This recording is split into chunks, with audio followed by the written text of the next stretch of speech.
Buenos días chicos, buenas tardes, buenas noches, Dios les bendiga, qué bueno que podemos estar un fin de semana más juntos para aprender de la palabra de Dios. Bienvenidos a nuestro canal, el canal de nuestra familia que hemos planeado especialmente para poder enseñarte la palabra de Dios. Y te invitamos a que te puedas suscribir, que puedas darle like a los videos y que puedas ver los videos. Eso es lo más importante, que tú los puedas ver y aprender del Señor. Así que bienvenidos, qué bueno que podemos estar a través de este medio juntos una vez más. ¿Cómo han estado? ¿Cómo ha sido su semana? Sé que muchos han empezado escuela y bueno, ¿cómo van? ¿Cómo va la nueva adaptación? Estamos contentos de que podemos, aún en medio de circunstancias difíciles, poder seguir adelante, porque eso es lo que Dios quiere, que sigamos siendo diligentes en cada cosa que hacemos. Así que ánimo a los que ya arrancaron con la escuela y los que están por arrancar. Hoy, esta serie, este fin de semana, hoy día sábado y mañana domingo, vamos a estar aprendiendo siempre de el pueblo que hemos venido aprendiendo, de Israel. Así que el tema hoy ha sido un camino largo, un camino bastante largo. ¿Recuerdas que estuvimos aprendiendo que el pueblo de Israel salió de Egipto, fue liberado de Egipto de una forma un poco difícil para que pudieran salir, pero pudieron salir porque Dios quería mostrar su poder? Luego vimos cómo Dios estableció mandatos, estableció reglas. ¿Para qué? Para que el pueblo de Israel supiera cómo debía conducirse delante de Dios. Y eso era muy importante porque ellos no sabían, había pasado demasiados años encerrados como esclavos. Así que hoy vamos a ver este camino, cómo fue que lograron llegar a esa tierra que Dios les había prometido. Les había dicho que los iba a liberar de Egipto para darles una tierra que Él ya había prometido. ¿A quién se la había prometido? A Abraham. Ya le había dicho que ellos iban a tener una tierra que iba a ser de ellos, iban a ser una gran nación, pero hasta ese momento no eran una gran nación. Así que vamos a ver qué pasó, cómo fue. Hoy vamos a ver uno de los eventos más importantes que hace mucho énfasis en la Biblia de por qué tenían que hacer esto. Pero antes de ello, quiero leerte lo que Dios mismo les dijo al pueblo de Israel. Les dio indicaciones y les dio instrucciones de hacer una tienda especial que tenía que ver con la adoración a Dios. Y dice así Éxodo 29, 45 y 46. Y habitaré entre los hijos de Israel y seré su Dios, y conocerán que yo soy Jehová su Dios, que los saqué de la tierra de Egipto para habitar en medio de ellos, yo Jehová. Mira, Dios siempre deseó, siempre quiso, siempre planeó el ser adorado como supremo creador, como supremo Dios, como supremo Señor, más que cualquier otra cosa. Así que Dios le da a Moisés ciertas directrices, ciertas instrucciones. ¿Para qué? Para construir un lugar donde iba a ser el lugar especial de adoración, un lugar donde iba a poder las personas adorar a Dios, donde las personas indicadas, los sacerdotes, iban a tener su comunión directa con Dios. Así que esas instrucciones las encontramos en el libro de Éxodo, pero también 50 capítulos de la Biblia contienen instrucciones sobre esto. ¿Cómo se llama esto? Bueno, es el tabernáculo. El tabernáculo, todo este que ustedes ven en la imagen, este tabernáculo es el que Dios dejó establecido. Ahora, acuérdense, ellos estaban en el desierto. No habían llegado a ningún lugar, estaban específicos, ¿verdad? Sino que estaban en el desierto. Por lo tanto, las características de este tabernáculo no eran de cemento, como lo que ustedes conocen, o madera fuerte que estaba cimentada en el suelo. No, era algo que se podía desarmar y volver a armar. Eso se llamaba el tabernáculo. Entonces, vemos cómo Dios hizo énfasis en cuanto al tabernáculo. Ahora, nosotros que ahora tenemos toda la Biblia, podemos entender que eso, ese lugar especial, era una figura de Cristo, de lo que Jesús iba a hacer. Y eso lo vamos a ver más adelante cuando estudiemos cada parte del tabernáculo. Hebreos 10, 19 al 20 nos explica acerca de eso.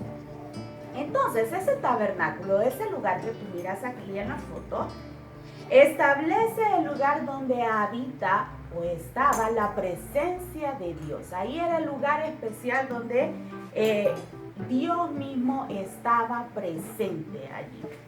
Ahora, en esos tiempos las cosas eran muy diferentes a como nosotros lo conocemos hoy. Por eso es importante que pongas atención a cada parte de lo que contenía el tabernáculo. También quiénes podían entrar. No todas las personas podían entrar. Así que la primera parte que vamos a ver es el altar, la parte de enfrente del tabernáculo. El tabernáculo era todo el lugar, todo el espacio, pero la parte de enfrente era el altar. El altar era hecho de madera, cubierto de bronce, donde se hacía el sacrificio del cordero, que servía, la sangre que se derramaba allí servía para el perdón de los pecados de cada persona. Así que ese altar era especial, ¿verdad? Porque ahí se sacrificaba el corderito. Si tú seguías caminando hacia adentro, voy a decirles, ahí en ese lugar, ya en la parte de adentro del tabernáculo, no podían entrar las personas.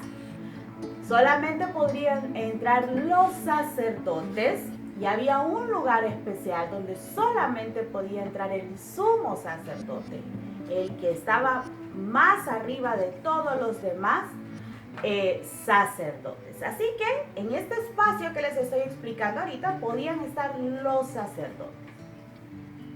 Vimos el altar. Luego tenemos la fuente de bronce.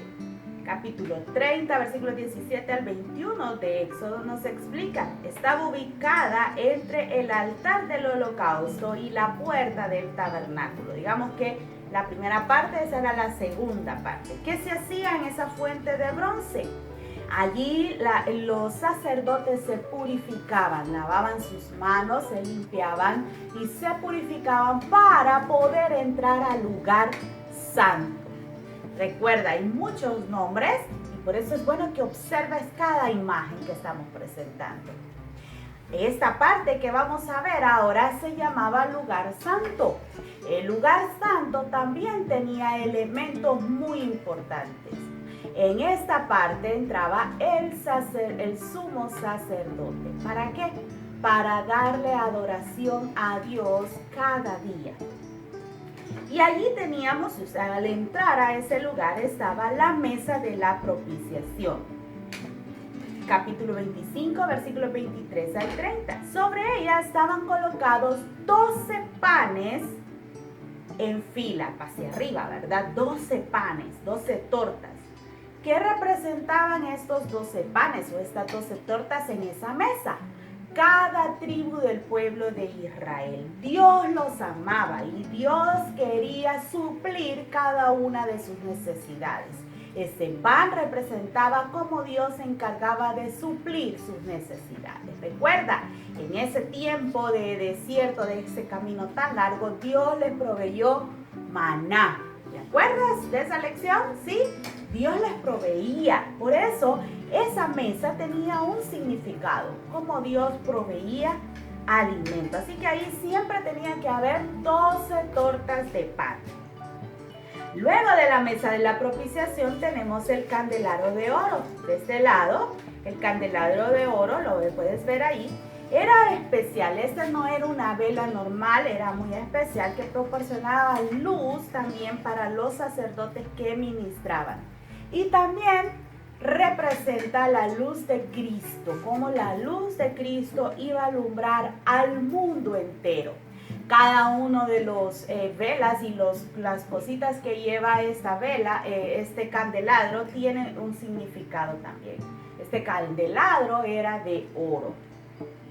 Luego, en ese mismo espacio, en el lugar santo, tenemos el altar del incienso. Capítulo 30, versículos 1 al 10. Estaba ubicado enfrente de la cortina que guardaba el acceso al lugar santísimo. Se quemaba incienso día y noche cuando el sacerdote alistaba la lámpara. Ahí se adoraba a Dios y se derramaba incienso para adorar a Dios cada día. Ahora, el velo, ese velo que tú miras ahí, ese era un velo especial, capítulo 26, versículo 31 al 35. Separaba el lugar santo del lugar santísimo.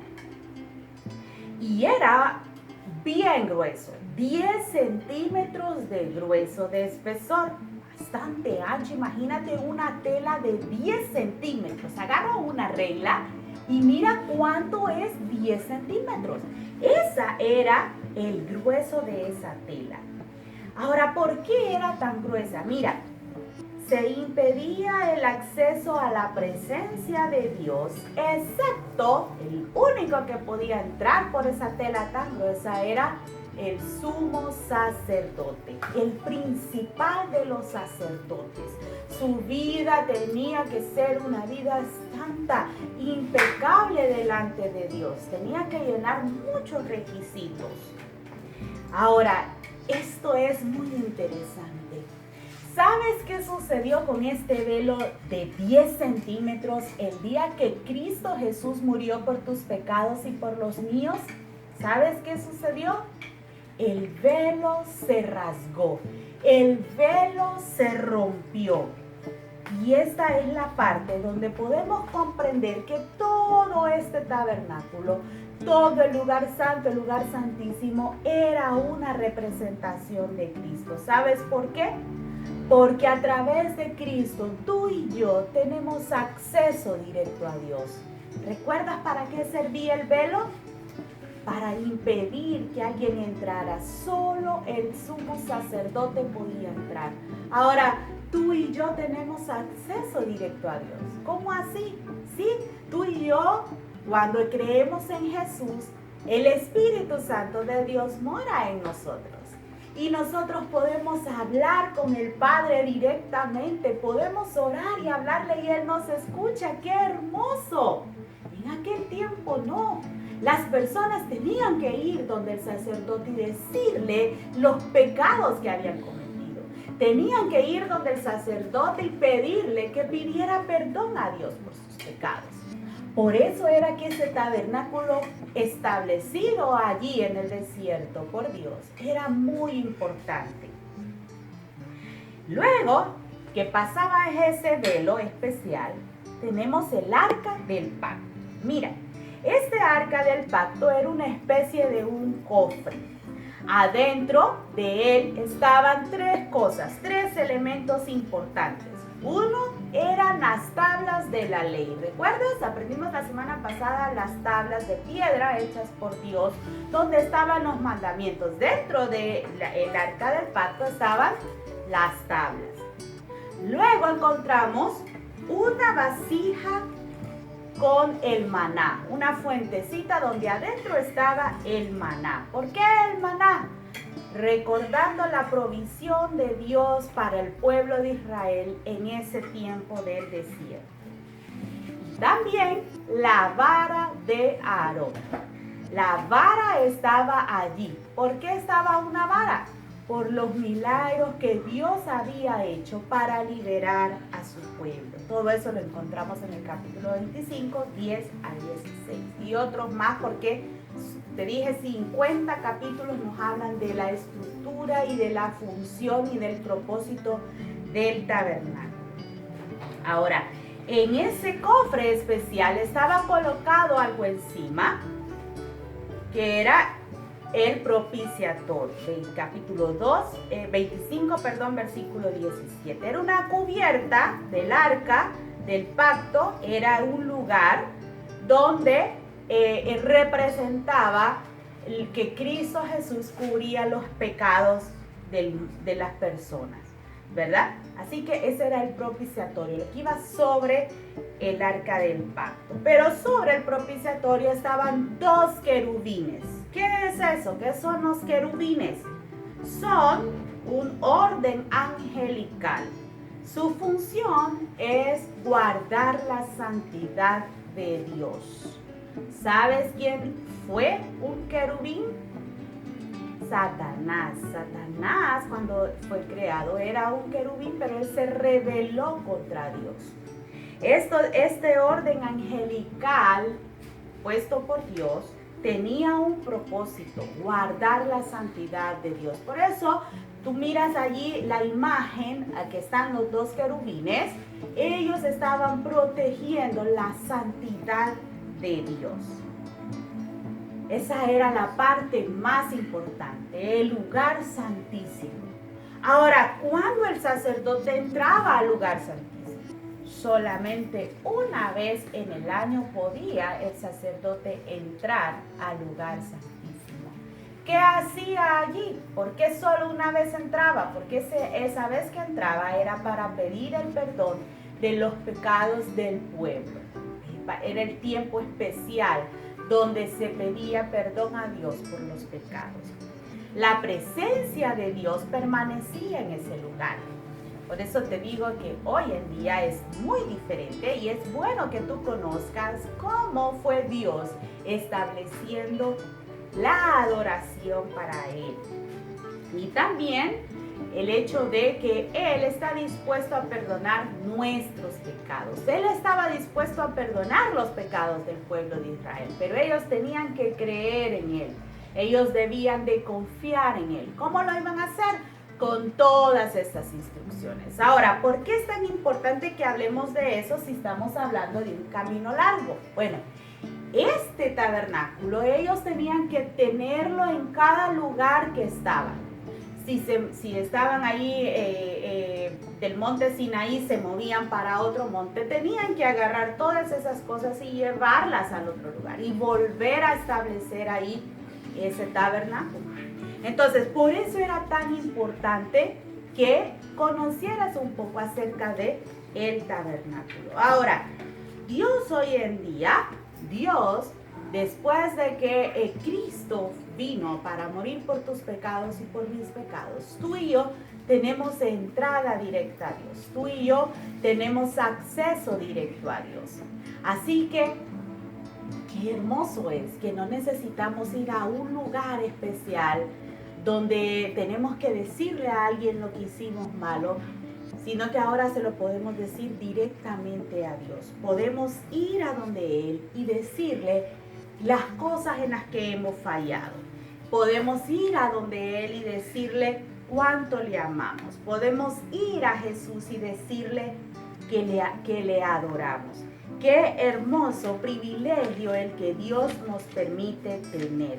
En el libro de Hebreos encontramos mucho acerca del pueblo de Israel y también encontramos el comparativo de lo que era el pueblo de Israel y lo que ahora tú y yo representamos para Dios. Y por ello vamos a memorizar en ese libro el día de hoy. Hebreos 3:15 dice, y repítelo allí conmigo: si oyereis hoy su voz, no endurezcáis vuestros corazones como en la provocación. ¿De qué está hablando allí la palabra provocación? ¿Quién endureció el corazón? El pueblo de Israel. La provocación fue todos los eventos que se dieron en ese tiempo de camino largo para poder llegar a la tierra prometida. El pueblo de Israel provocó a Dios, se enojó con Dios, murmuró contra Dios y se querían rebelar contra Dios. Por eso, escucha lo que dice el versículo: si oyeres hoy su voz, no endurezcáis tu corazón. No lo endurezcas. Haz lo que Dios te está diciendo. Haz lo que se te enseña con respecto a la palabra de Dios. Obedece su palabra. Obedece lo que se te enseña. ¿Por qué? Porque el pueblo de Israel fue castigado por su desobediencia. Mañana vamos a aprender mucho más de eso. ¿Qué fue lo que hizo el pueblo de Israel que Dios no le permitió llegar rápido? Mañana lo vamos a ver, así que no te lo pierdas. Sé que te va a encantar, porque vamos a ver una de las partes donde Dios emitió un juicio bien grande. Así que te invito a que puedas ser parte de ello y te espero el día de mañana. Dios les bendiga y que disfruten mucho este día. Les mando un fuerte abrazo. Nos vemos.